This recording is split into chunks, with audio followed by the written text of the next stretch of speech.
O encontro de hoje é sobre luta antimanicomial. E esse é um grande tema para a gente pensar em psicologia crítica. E a gente também fala de um lugar que é muito curioso, assim, Belo Horizonte, né? Como uma grande referência nacional e internacional dos avanços da luta antimanicomial.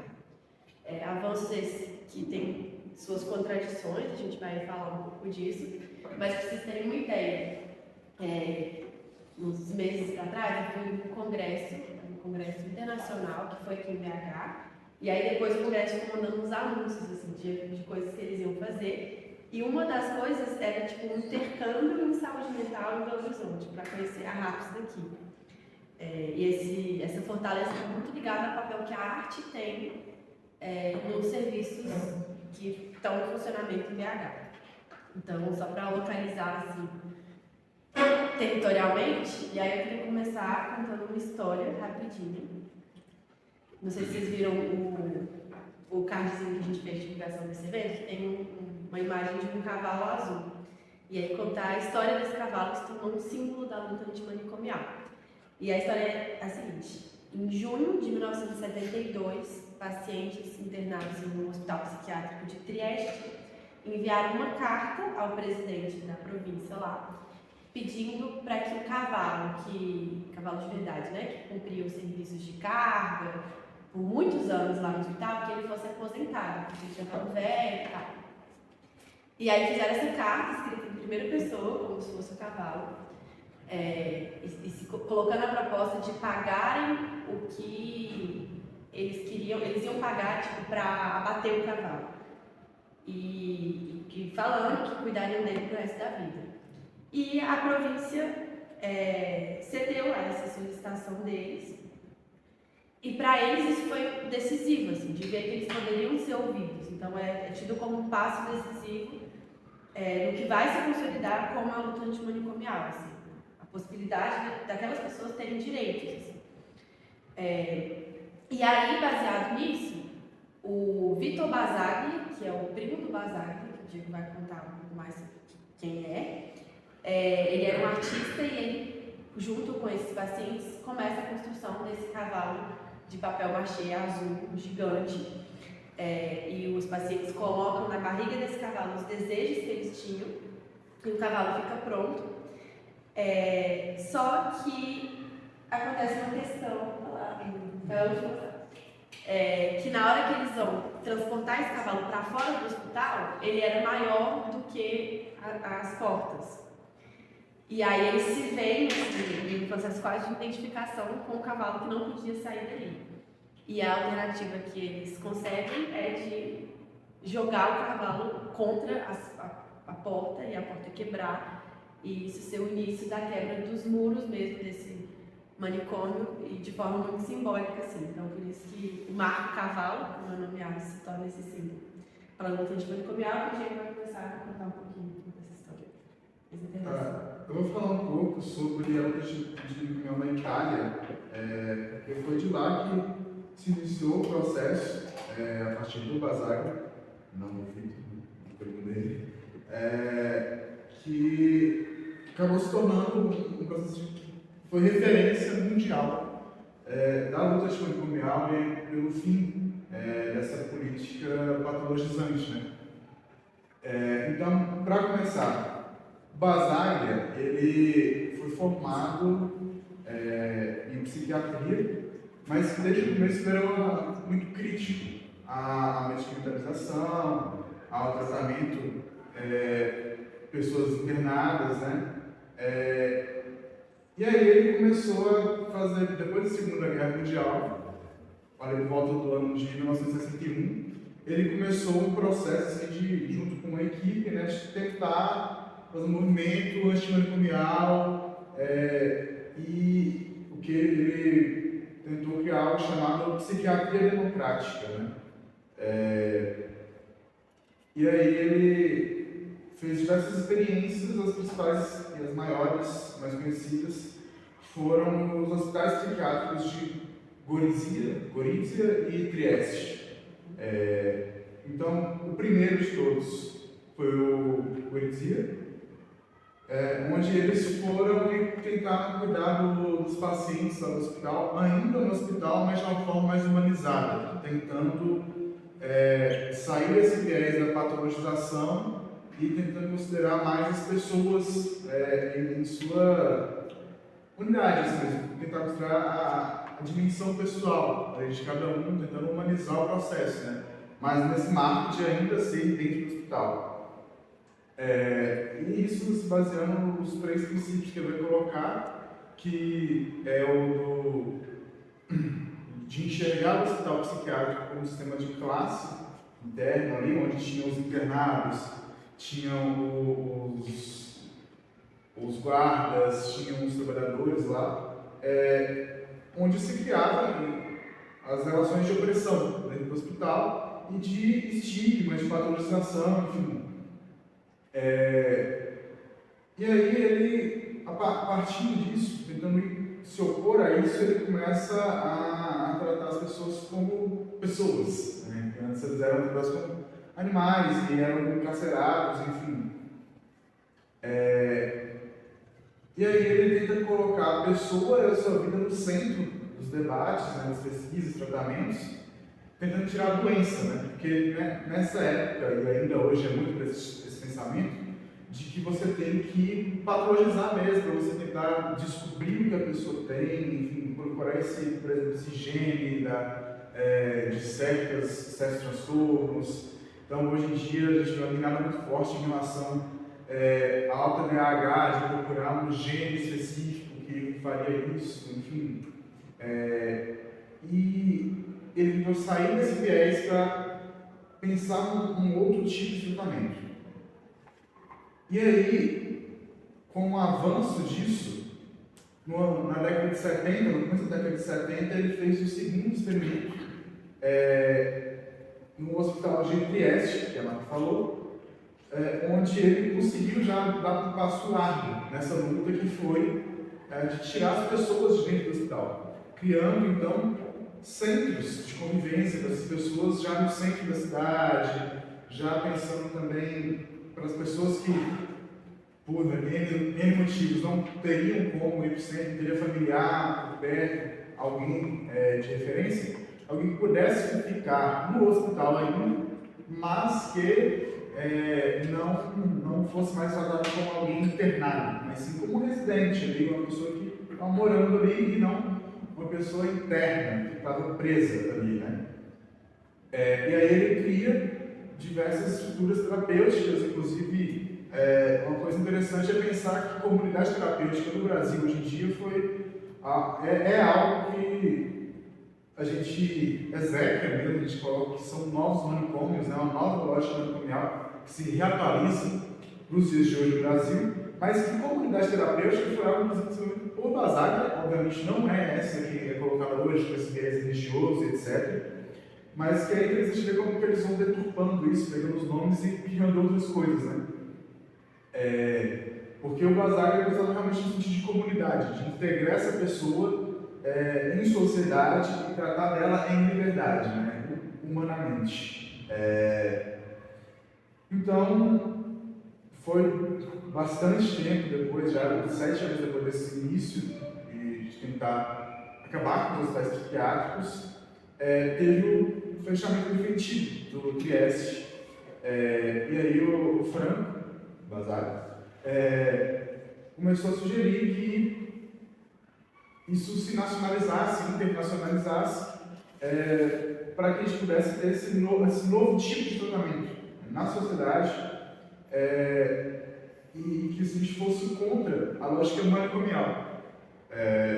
E pouco tempo depois disso, com o sucesso desse experimento em Trieste, ele conseguiu conquistar a Lei 180, ou também conhecida como Lei da Reforma Psiquiátrica Italiana ou Lei Basaglia. Foi a primeira, e até hoje é tida como uma referência, porque ela determinou o fechamento de todos os manicômios. Então, você não poderia, obviamente, internar mais ninguém, os manicômios deveriam ser usados para apenas, como o Basaglia tinha colocado, né, para as pessoas continuarem lá voluntariamente, para quando não tiver para onde ir, etc. mas que também se proibisse a internação compulsória, pensando nos ideais mesmo do Basaglia. A lei foi aprovada em 1978 e é importante destacar que isso tudo aconteceu não porque o Basaglia foi fazendo pesquisas e aplicando, e aí dentro do gabinete ele conseguiu mudar alguma coisa, mas sim que o Basaglia construiu realmente um movimento assim, de estar atuante, né, de um movimento militante antimanicomial. E isso, inclusive, internacionalmente. Ficou muito marcado aqui que no final da ditadura, já em 1978 e 79, ele veio aqui no Brasil, veio em 3 estados, São Paulo, Rio e Minas, e aqui em Minas ele passou não só aqui por BH, que era a capital, mas também por Barbacena, onde a gente tem tinha o manicômio Barbacena, que hoje é um centro histórico, e ele comparou, ele olhou e falou, pô, a coisa me chamou muita atenção de como que se parece com um campo de concentração nazista, que era realmente algo assim, que quando você vai ver, por exemplo, o Holocausto Brasileiro, o livro, ou o documentário, enfim, qualquer documentário que você vai ver que retrate, inclusive fotos que foram tiradas lá na época, era realmente um estado de não humanidade, né? Você negar a humanidade das pessoas e tratá-las das piores formas possíveis. E o Basaglia chegando aqui, ele faz essa comparação, né? E isso logo depois de ele ter aprovado na Itália a lei da reforma. Então, enfim, agora eu vou deixar dando esse gancho aqui, Renato, para o Lucas continuar falando sobre como que isso repercutiu aqui no Brasil para o nosso próprio movimento antimanicomial. Então, vou dar uma retomada breve da história da luta antimanicomial aqui no Brasil, a partir disso, né? Então é isso, a gente tem a Itália como grande referência, mas o Brasil também se torna uma referência e Belo Horizonte se torna uma referência brasileira. Vou contar um pouco assim. Então o Basaglia ele vem, visita o hospital, ele chama a imprensa e, né, diante da imprensa ele fala, isso aqui não perde nada para os campos de concentração. Isso é um choque, assim, que era um não dito, né, assim, e agora estava escancarado e alguma coisa precisava ser feita. Esse ano completa 37 anos do início do movimento da reforma psiquiátrica no Brasil. Foi em 18 de maio de 87, então 18 de maio é o dia que a gente continua celebrando, o dia da luta antimanicomial, né? Ocorre o primeiro Congresso Nacional de Trabalhadores da Saúde Mental, marcando o início desse movimento. Nessa época, o Brasil tinha o maior parque manicomial da América Latina, com mais de 100 mil pessoas internadas. Era um modelo de cuidado e de política de drogas que excluía pessoas marginalizadas, fora de padrões normativos, que violava direito, produzia tortura dos mais diversos tipos e morte, né? As pessoas morriam de fome, frio, recebiam comida estragada. No documentário tem umas reportagens nojentas, assim, umas entrevistas, depois que o Basaglia expõe tudo, né? De diretores do hospital, assim, tentando mostrar, não, aqui tem comida, olha só, aqui dentro.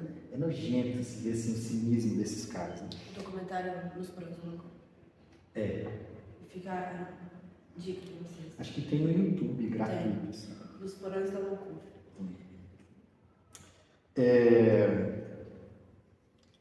Então, só em Barbacena estima quase que 60 mil pessoas mortas em condições degradantes, assim, brutais, que é essa semelhança a um campo de concentração.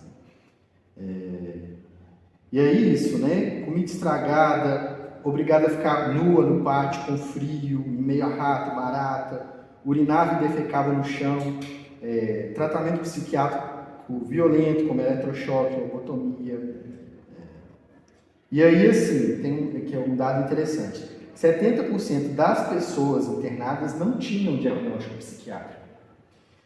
Pessoas em situação de rua, inclusive lá no museu, né, mostra assim, um recorte racial, como a grande maioria eram pessoas negras, homossexuais, prostitutas, adolescentes grávidas, mulheres que perderam a virgindade antes do casamento, entre outras.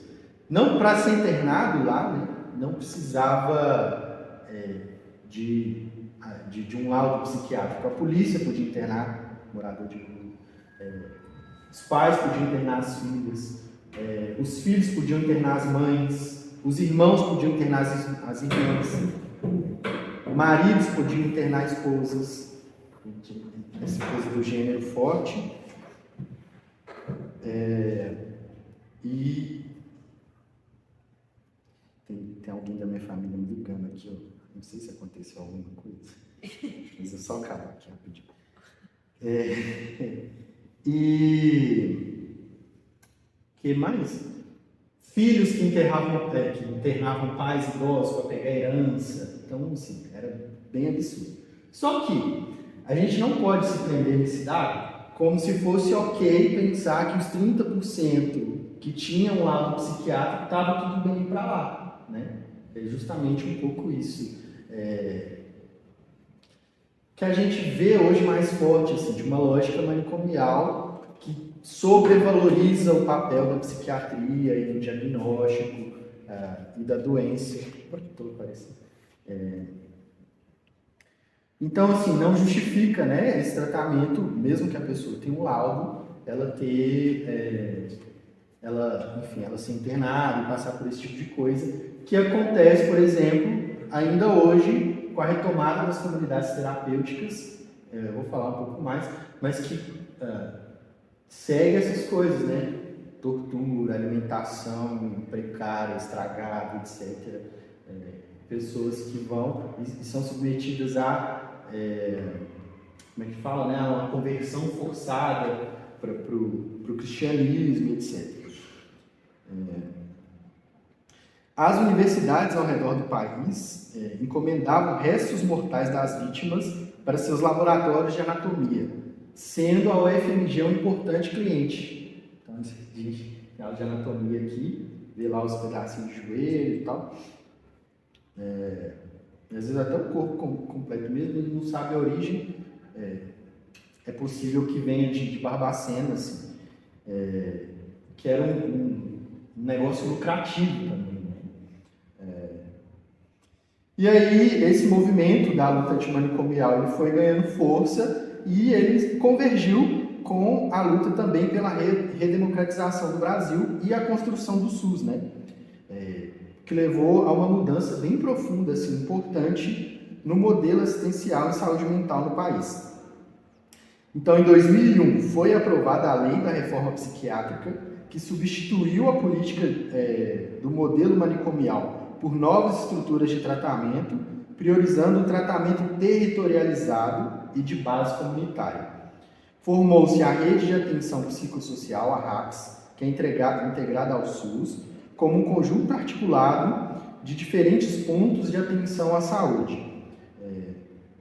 Os principais atendimentos de saúde mental sendo realizados pelo CAPS, que é o Centro de Atenção Psicossocial. A ideia é que o usuário receba atendimento próximo da família, com assistência multiprofissional e cuidado terapêutico, conforme o quadro de saúde de cada um. Algumas modalidades também com atendimento noturno e um cuidado contínuo quando a situação é de maior complexidade, né? E aí isso de Belo Horizonte tem se tornado uma referência no tratamento porque ela inclui a arte como parte do tratamento. Então eu perdi o dado aqui que eu tinha notado, mas teve um momento no início da implementação que Belo Horizonte acho que contratou cerca de 8.000 técnicos em arte para estar junto desse tratamento, né, das pessoas. Então aqui a gente tem escola de samba, Liberdade Ainda Que Tantã, é a maior manifestação artística antimanicomial do país. A gente tem o Suricato, né? Que acho que você visitou lá recente, né? Você pode falar. Inclusive esse coletivo foi a galera de lá que fez. Ele é uma cooperativa artística, então tem bordado, marcenaria, hoje eles estão também com restaurante, e é parte da articulação desse serviço. Né? Sim. E é interessante isso, né? Como de pensar, né? Como os resultados aqui foram muito mais, mostraram muito mais, enfim, são mais promissores, né? Com a inclusão da arte. E aí,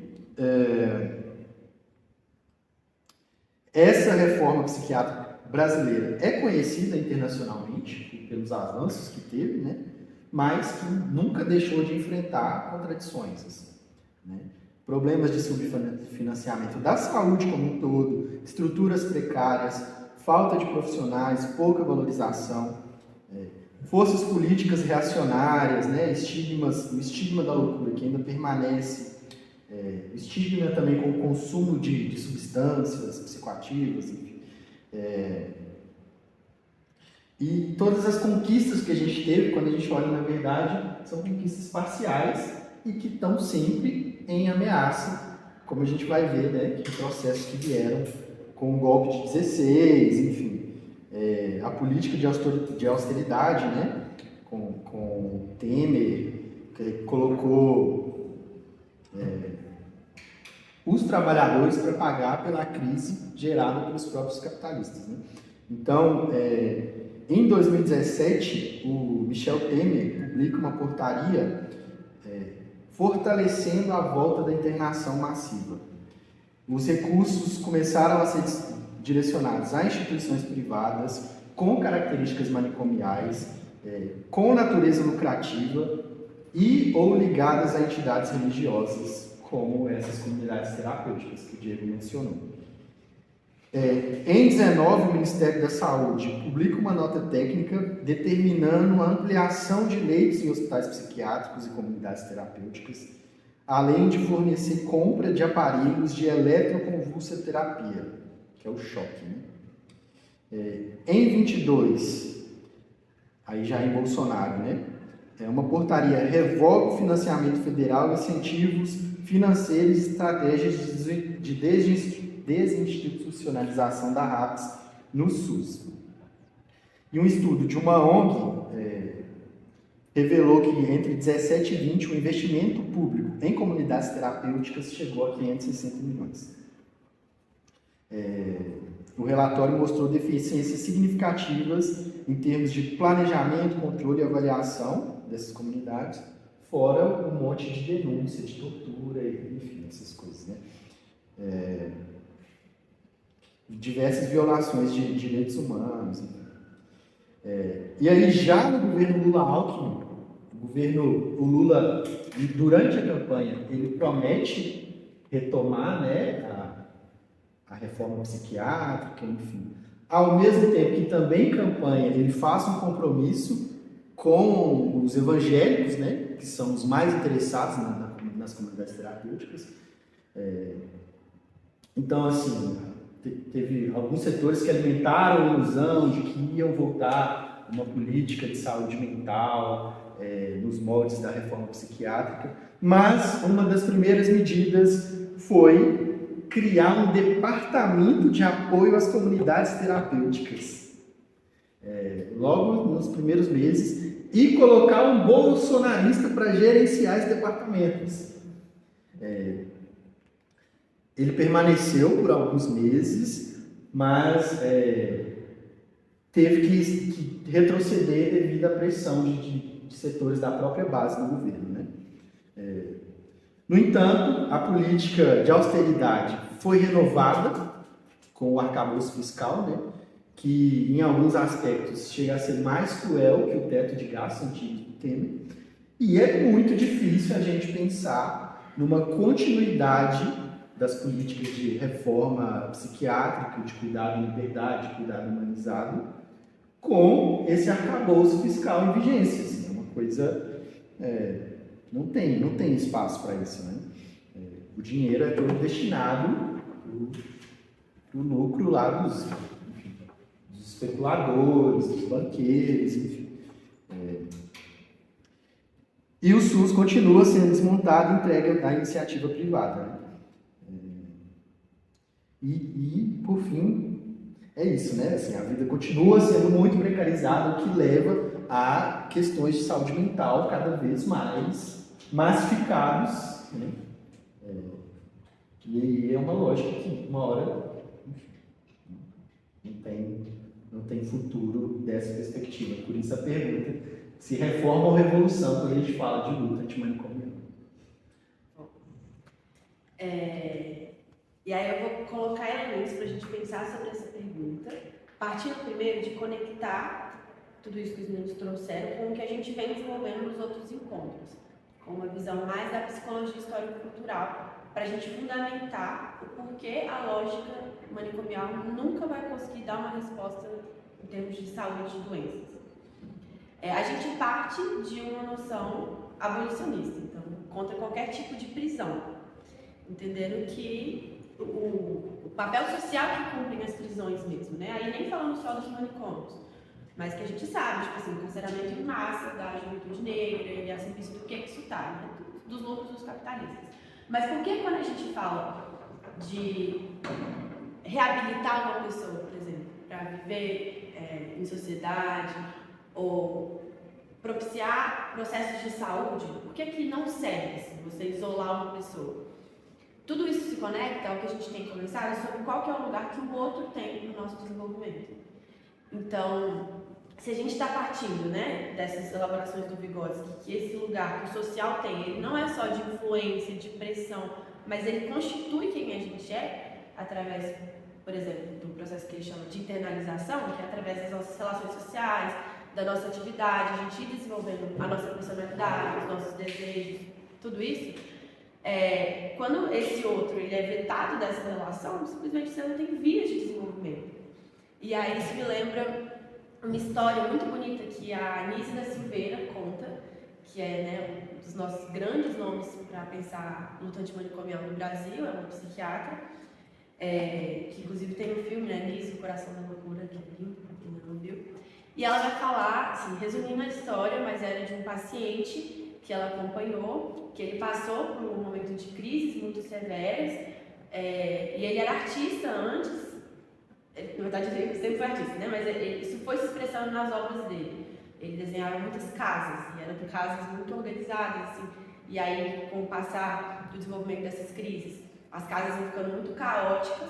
E depois, em determinado momento desse tratamento dele, que era um tratamento através da arte, ele tem a mediação de uma trabalhadora lá nesse ateliê da Anísia, e começam a aparecer nas pinturas dele que vai assumindo formas mais organizadas, sombrinhas japonesas.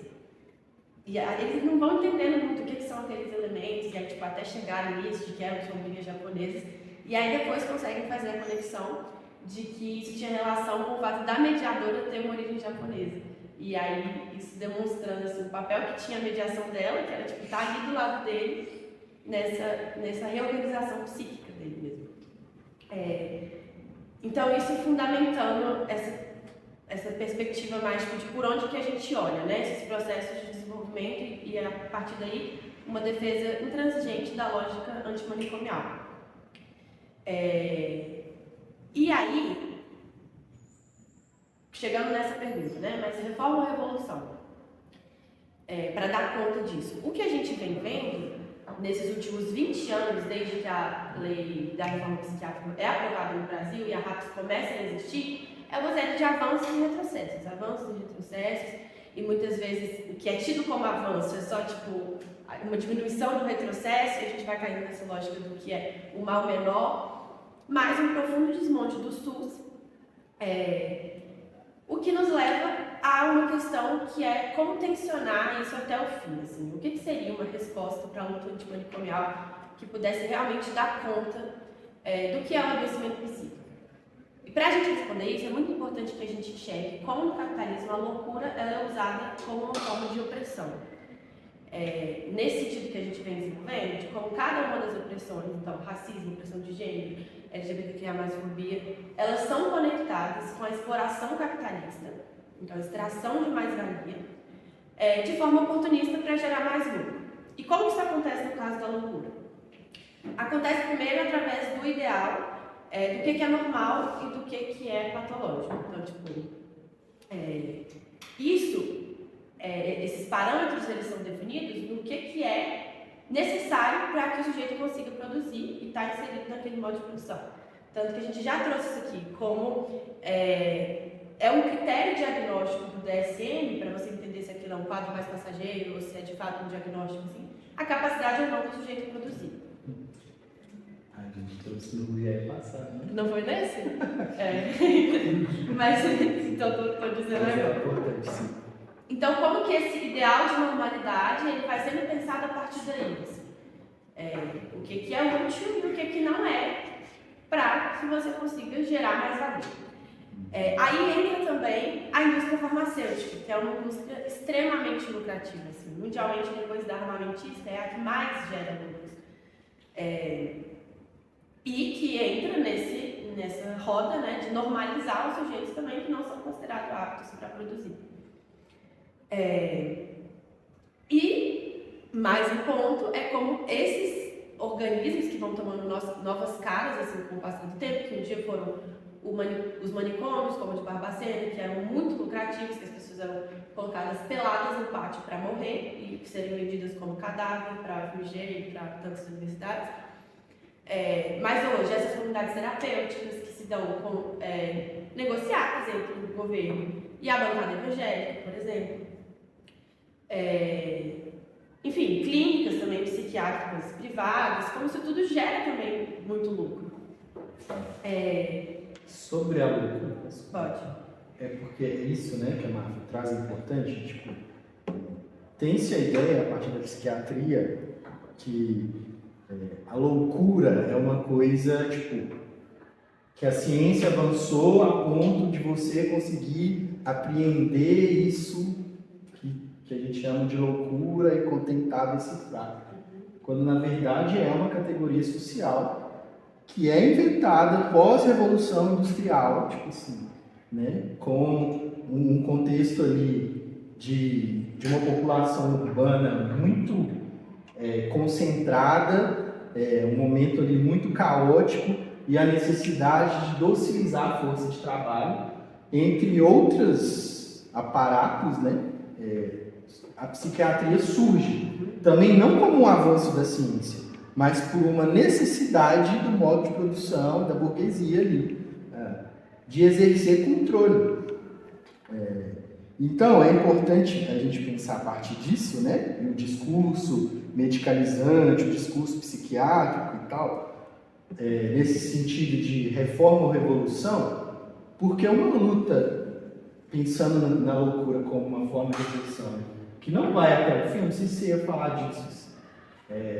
Ela vai, assim como as outras lutas, como o feminismo, como a luta negra, quando ela não se propõe a ir até o fim, ou seja, a ser revolucionária, ela acaba abrindo para ser cooptada.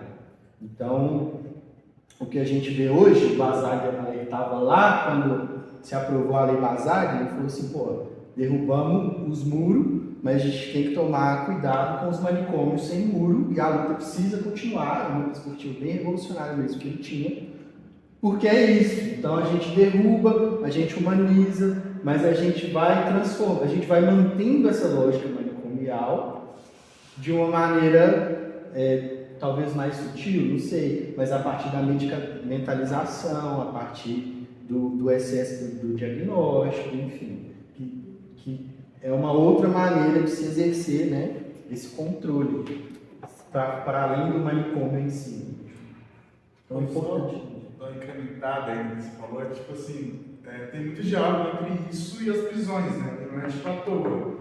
Se for pensar que o lucro que se gera não é só tipo da farmácia, por exemplo, né, mas também de usar diretamente a mão de obra de uma forma que você não paga, né, você trata como um processo terapêutico, a pessoa tem que ir lá e capinar um lote. Isso era feito em Barbacena, né?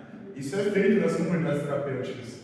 Você trata como processo terapêutico uma pessoa ir lá e bordar uma camisa sem que ela, tipo assim, bordar isso em massa, sem que ela, primeiro, ganhe nada com isso, em processos extenuantes, assim, que, por exemplo, nas prisões hoje em dia isso é usado para você diminuir sua pena, então, sei lá quantas horas trabalhadas você ganha um dia de remissão, então, e você mal tem direito ao seu salário, e as empresas usam isso para entrar dentro das prisões, dos manicômios, para fazer negócios milionários e tirar lucro, assim, que, igual o Lucas falou, quando a gente não vai na raiz do problema, no final, você vai sempre estar aberto a esses retrocessos que a Mafra comentou, né? Então, por exemplo, a gente está de vários avanços e retrocessos, mas se a gente for analisar bem, os avanços que a gente teve depois da instauração da lei, na verdade, foram tentativas de contenção e retrocessos que foram feitos, né?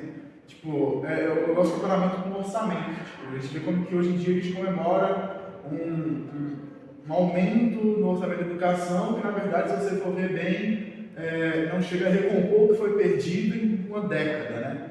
Então, é isso, esses avanços sempre, para além de parciais, são coisas que, se você for analisar um pouco antes, não é mais nem um avanço, não pode nem considerar um avanço.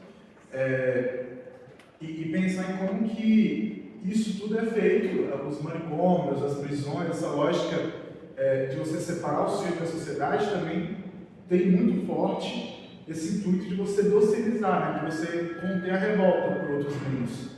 Então, quando você não consegue uma resposta para a pessoa do porquê que ela está a parte da sociedade, por que ela não arrumou um emprego, ou por que o emprego dela é tão cansativo, por que ela está ficando doente, por que ela não consegue estar comendo os filhos. Quando você não consegue responder isso, em vez de você deixar a pessoa se revoltar, ou então ficar realmente desiludida e improdutiva, você vai lá, aprisiona ela e força ela a fazer. Né? Então, as prisões até hoje carregam muito isso, os manicômios carregaram e hoje em dia estão voltando a carregar a partir das comunidades terapêuticas. Enfim. Então aí a gente chega a esse construto, né, da loucura como se fosse uma coisa individual, né, do sujeito, assim, e que também vai sendo ligada pela ideologia dominante, ideologia burguesa, a algumas ideias, por exemplo, da periculosidade. A gente vê muito isso em filmes, em séries, como uma justificativa mesmo, para se prender, para se conter, medicar. E aí, finalmente chegando a essa resposta, assim, né? Reforma ou evolução. Uma coisa que a gente até estava comentando, como aparece na clínica, e também apareceu muito nesse mini curso, assim, para a gente pensar, é uma conclusão muito certeira de que isso não vai ser resolvido dentro do capitalismo. Não pode ser sob essas bases materiais em que o lucro é prioridade. E não só, né, em relação à luta antimanicomial, tipo, todas essas formas de opressão que a gente está falando, ou a possibilidade de você ter uma vida plena. Assim. É muito forte que a nossa geração tem chegado a essa conclusão de uma forma assim, clara. Mas a questão é o que vem a partir dessa conclusão. Porque, como parte desse processo, né, de interiorização, aí já falando da gente, enquanto sujeitos históricos, tem sido colocado pela ideologia dominante a ideia de que revolução é uma coisa do passado. Classe trabalhadora é um sujeito do passado, assim, mas que já ficou para trás essa ideia de luta de classes, da revolução ser possível. Que outras coisas, outras formas de mobilização estão colocadas para a gente hoje. Então, o primeiro ponto para a gente pensar em como responder essa pergunta é desnaturalizando um certo ceticismo que a gente é ensinado a ter, assim, que nos fazem engolir, de que é mais provável que as coisas continuem sendo como elas são hoje. Aquela ideia clássica de que é mais fácil imaginar o fim do mundo do que o fim do capitalismo. Então, primeiro, desnaturalizar isso, entendendo como isso é fruto da ideologia dominante. Então, é muito interessante que a gente siga pensando assim. E aí, retomar esse debate de reforma e revolução, que é um debate clássico do marxismo, por exemplo. Como grande exemplo. E eu vou retomar o que a Rosa Luxemburgo, que tem inclusive uma obra que chama assim, ela falava sobre isso. Retomar muito brevemente, a gente pode depois se encontrar para falar mais disso, pelo nosso tempo, para a gente também ter debate. Mas ela condensava numa formulação que é muito chave, que a diferença entre reforma e revolução não é a duração de uma coisa e outra. Como se a revolução ela fosse uma mudança abrupta e a reforma fosse uma revolução, uma série de reformas, né? Uma revolução mais condensada no tempo. A longo prazo. Mas como se as duas coisas levassem para o mesmo lugar. E ela fala que não é essa a diferença é o conteúdo de cada um. E que essa visão, né, que o Diego vai colocando, como que essa série de reformas, na verdade, essa confiança na via da reforma, na verdade, ela vai criando um muro que divide o que a gente vive hoje, assim, da revolução. Então, partindo de entender, acho que eu abri esse minicurso falando isso, assim, a história como um processo aberto, em que, na verdade, a mudança é a regra, a gente coloca essa visão, né, da revolução não como um episódio que está no futuro esperando a gente, tá ali na próxima esquina, e o que a gente tem que fazer é esperar e acreditar, mas como algo que é inerente ao próprio funcionamento do capitalismo, que a gente tem a definição, né, de que vai criando seus próprios coveiros, quando produz tanta precarização, por exemplo, das pessoas tipo, não tolerarem mais o modo de vida que nos é imposto, assim. Quando vai colocando também a classe trabalhadora em centros que são tipo, determinantes do funcionamento disso tudo. Então, como uma possibilidade, mas que está em potencial, assim, nesse curso da história, que é de saltos qualitativos e sempre foi assim, né? Se a gente vai pensar como a gente chega ao capitalismo mesmo como um sistema hoje hegemônico.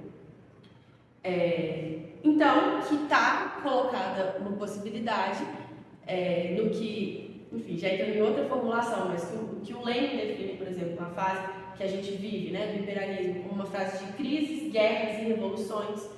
Então a gente vai ver, né, tipo, episódios muito brutais que a gente já vive hoje, que se a gente for pensar nessa lógica, né, do que é normal e do que extrapola, eles extrapolam em muito isso, assim, voltando, né, no debate sobre o genocídio da Palestina, mas extrapolam para esse lado que é favorável a quem domina, né? E como não pensar esse lugar que a revolução pode cumprir, conectada a esses outros processos históricos, nesse sentido de incidir em momentos, né, mais convulsivos da história, que sempre estão colocados. A gente, não sei se estão acompanhando, que o movimento estudantil de Bangladesh está fazendo hoje, de tipo assim, movimentações, rebeliões massivas, e que podem ser pontos de inflexão na história. E aí também, voltando em uma coisa que eu abri falando do lugar que tem esse mini curso, assim, porque a gente também não está aqui para tipo, contar para vocês a história da luta antimanicomial, e vocês, enfim, saberem disso tudo muito no nível teórico, poderem elaborar sobre isso. Não, tipo, a gente está, realmente um convite para ação, assim. E aí nesse processo, pensando, por exemplo, uma formulação que vem desde o Lenin e tal, a importância que tem a construção de um partido revolucionário para incidir nesses processos como uma concentração de forças estratégicas mesmo, né? Enfim, então a partir disso, colocando que sim, a revolução é muito possível,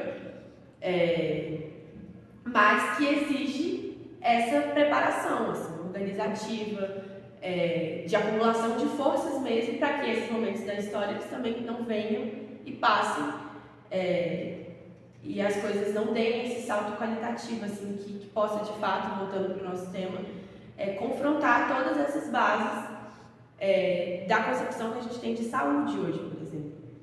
E é uma coisa que às vezes a gente tem que inverter um pouco assim, a forma também que a gente aprende a olhar, né? Porque para tudo que a gente consegue enxergar aqui nesse espaço, foi a classe trabalhadora que fez, sabe? E a essas pessoas é muito interessante que o conceito de saúde não seja uma mercadoria. Então, como isso não seria possível, sabe? A gente tem experiências, inclusive, na história, né? Como a maior delas, a Revolução Russa, em que tudo isso passa a ser criado sobre novas bases, de forma muito criativa mesmo, assim. Não por grandes gênios, mas por pessoas que vão se tornando sujeitos conscientes desse processo histórico. E como a gente negar a possibilidade disso, assim, ou cair nessa crença de que o que está colocado hoje são uma série de pequenas reformas, de resistência mesmo nesse sentido de não deixar com que piore, isso já vai ter sido todos esses grandes capitalistas, a burguesia que mantém toda essa estrutura manicomial funcionando, estarem vencendo. Queria colocar isso para vocês, para a gente abrir para discussão.